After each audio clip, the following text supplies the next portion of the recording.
let's talk about the elephant in the room. IDAC, power, performance, and accountability. Has South Africa created an anti-corruption super unit without a superdog? What is IDAC, Investigating Directorate Against Corruption? It was created in 2024, located inside the NPA. The mandate was for them to investigate state capture cases, serious corruption, complex financial crimes, organized corruption networks, high-profile sector corruption. Why was IDAC created? The state capture lesson. The old system is that they had the SAPS investigating all kinds of crimes.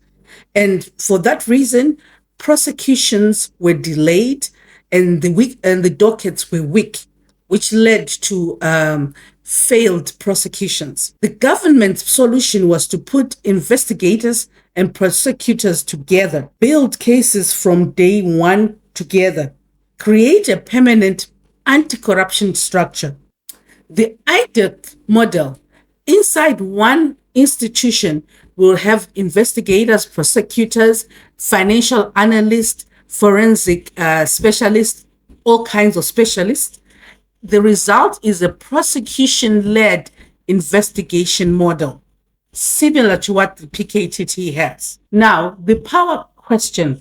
The difference between the SAPS and IDAC is that the SAPS investigates and then it takes their cases to the NPA for prosecution. On the other hand, IDAC investigates and prosecutes. The question is, who independently checks the decisions before power is used? This is the source of the problems that we had on Thursday when Lieutenant General Khumalo, Madondo, and Mkhwananzi were all summoned to go to a police station. This is the problem. IDAC has power to investigate and prosecute and arrest. So who oversees IDAC? Officially, on paper, IDAC sits inside the NPA. So they report directly to the NDPP, then to the Minister of Justice, and then to Parliament. But who independently reviews investigations, who checks on the arrest decisions, who is checking on the abuse of power allegations, and who is checking on the misconduct complaints? Nobody. So at the ad hoc committee, these questions came up again. They asked Andrea Johnson, who watches over the IDAC, who investigates complaints against IDAC, who reviews operational decisions, who investigates the investigators. Similar to what we have with the SAPS. The SAPS, they have IPID investigating them. So the accountability question here is, if IDAC investigates corruption, who investigates IDAC? Power, remember I said power, performance, and accountability. The oversight gap. The critical exchange happened at the ad hoc committee between Julius Malema of the EFF and Andrea Johnson. Julius Malema says there was no oversight until a judge was appointed, and Andrea Johnson agreed. So this means that between 2019, when IDAC was instituted and they put Andrea Johnson as the head, to October 2025, IDAC had no oversight, no direct oversight. In October 2025, Judge Raulinga was appointed as the IDAC inspecting judge. What that means, I don't know what that really means. I'm beginning to understand that these judges are appointed to these institutions. The other day, we're learning that there's a judge appointed for the Hawks. I don't know what they do. I just don't know. But you know what? If you do know what they do, can you put it in the comments? Now, let's go to the Khumalo case. The investigator of Khumalo's case that is actually in the courts right now is a person by the name of Brian Padayashi. He's the senior investigator for IDAC. Mkhwananzi's evidence in one of the, I think at the ad hoc and in Madlanga Commission, is that Mr. Padayashi was the arresting officer of General Khumalo. And he's the one in charge of this case up to now. Johnson's evidence before the ad hoc committee confirmed that Padayashi was engaged directly with Khumalo, coordinated the investigators and conducted engagements in KZN. Now, moving on to 18 June 2026, the Brooklyn police station incident. According to the attorney James Ndebele of Lieutenant General Khumalo and Madondo, they were instructed to surrender at the Brooklyn police station, told to prepare for detention and bring an overnight bag. And they were informed that there is a warrant of arrest for them. Then, a second call is received. Oh, by the way, do not surrender. There is no arrest. There's no warrant of arrest. The officials that are publicly named in this incident is Brian Padayashi again, and another person by Perumal, both from IDAC. The question is, was there a warrant of arrest to start with? Who authorized it? Who stopped it? Why was it stopped? Who made the final decision? Remember, IDAC has got the power to investigate, prosecute, and arrest. The executive intervention question. Media reports suggest that the presidency and or the acting police minister may have intervened here, but we don't know. They have to come out and say what happened here. If that is true, who in the presidency intervened? Why? And what authority did they have to intervene? Because that is interference into the criminal justice system. This is the same question that Lieutenant General Mkhwananzi was talking about. Now, can IDAC be disbanded? The short answer is yes, but not by the president, not by the minister, and not by the NDPP. Why? Because IDAC was created through legislation, the NPA Amendment Act of 2024. Therefore, to abolish or disband IDAC, Parliament must pass a new law, and it has to go through the legislation cycle, the readings and all that, and eventually, if the parliamentarians vote for it, yes or no, if it's a yes, then it must be signed. And that takes a long time, and it is very complicated. So what are the solutions here? I have 4 solutions that are possible. There can't be any. If there's any other solution, you can put it in the comments. So option number 1 is to leave IDAC as it is. The current model remains unchanged. Investigators, prosecutors, the analysts, and the arresting powers all under one institution and none other than Andrea Johnson. The risk is that SAPS and IDAC conflict will escalate. Institutional warfare continues. Public trust deteriorates. Accountability concerns remain unresolved. So this is where the Mkhwananzi warning comes in. Well, we presented before both the commission and other committee that if nothing drastic is done, there's going to be blood on the street. And I do hope that our executive authorities are going to do something big about this. It cannot be left like this. If we, as security cluster, the people who are charged with the responsibility of protecting citizens, we are playing with their lives, then government must remove all of us and start afresh. That means we don't deserve to be here because we are busy playing games. Until something is done with speed, there is going to be blood on the floor. The point is doing nothing is not an option. So let's go to option number 2. Reform IDAC. Keep IDAC, but strengthen oversight. The possible reforms are stronger inspecting judge powers, independent inspector general, dedicated parliamentary oversight, independent review of the major investigations.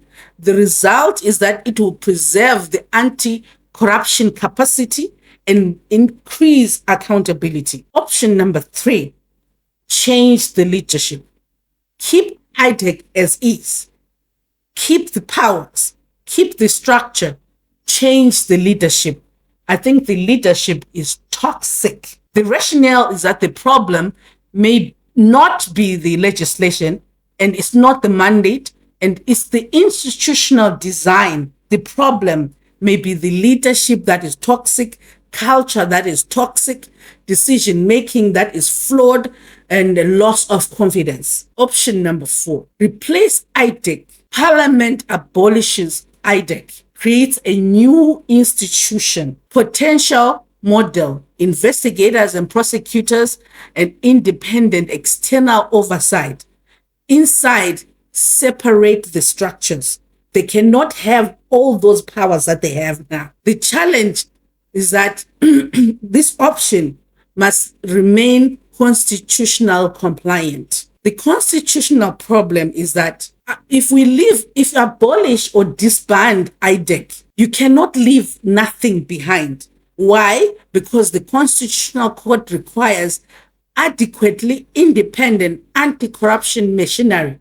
So this is complicated, guys. The real question is that, can IDAC be abolished, or can it be replaced? I don't know. I just don't know. I don't know. Now, going back to the beginning, the performance question. Power must be matched by results. Otherwise, the accountability debate becomes unavoidable. The state capture scoreboard, publicly reported state capture cases, is 108 state capture matters, 134 Zondo recommendations for investigation to prosecution. 39 IDAC has only been able to create 39 cases, and only 4 completed guilty outcomes. The question is, are the outcomes proportionate? These four. So we have the Free State Housing Project, and the accused and convicted is Moses Paul Mkhwananzi, and then we have the witness identity disclosure case of Dumisani, and then we have an SSA fraud case, and I don't know the name of this person who was who received an 18 years sentence subject to cooperation. I don't know who that is. If you know who that person is, please put it in the comment. And then we have the PRASA fraud case of Daniel Tikulu, who falsely misrepresented his engineering qualifications. So of these 4 cases, none have to do with the Gupta convictions, none have to do with the Bosasa convictions, no Transnet locomotive convictions, ESCOM state capture convictions, Free State's asbestos convictions, SOAS convictions, Estina Dairy, remember the Estina Dairy convictions. These major state capture prosecutions remain pending, and we don't even know if they're even being investigated. That distinction is important, because when people hear just four state capture convictions, many assume that means 4 major Zondo network convictions. No, they're very low-hanging fruits. The presidency's own examples show that the completed cases are generally much narrower than the public often assumes. But right now, IDAC is busy chasing SA leadership like no one's business. The performance contradiction. IDAC was created to pursue state capture, serious corruption, and complex financial crimes. But its public profile right now is dominated by crime intelligence leadership, SAPS senior management, PKTT-linked disputes, Khumalo, Madondo, Masemula controversies. If The officers fighting organized crimes are being targeted. Is this accountability or obstruction of justice? The test: IDAC must show clear evidence, proper process, consistent treatment, independent oversight. Otherwise, the anti-corruption powers that they have can start looking like tools of institutional warfare. Now, Mkhwananzi's position is that there are good investigators sitting inside IDAC, but there is also what he calls rogue section of IDAC. He claims that the conflict is no longer about corruption, it's about institutional warfare. So now let's move on to this institutional conflict. The dispute now involves IDAC, crime intelligence, SAPS, PKTT, Parliament, Madlanga Commission, CRTT, everything. Has IDAC become part of the conflict it was created to investigate? Now, let's go to the Brooklyn case again. 18 June 2026. Two senior police generals arrive at a police station. They are told you are being arrested, and then they are told you are not being arrested. Nobody publicly explains who authorized the arrest and who stopped it, who reviewed it, why did it even happen in the first place. Anyway, enough of my rambling. The solution is not more arrests, it's not more press conferences, it's not more public accusations, and it's not institutional warfare. The solution requires that less emotions, less ego. There's a lot of ego here. Less institutional warfare, more oversight. We need more laws to govern IDAC, more accountability, and a lot of professionalism. South Africa does not need SAPS to defeat IDAC, and neither do we need IDAC to defeat SAPS. South Africans need corruption defeated, organized crime dismantled, public confidence restored. When the watchdogs start fighting each other, IDAC versus senior leadership of the SAPS, the criminals stop worrying. Organized crime thrives.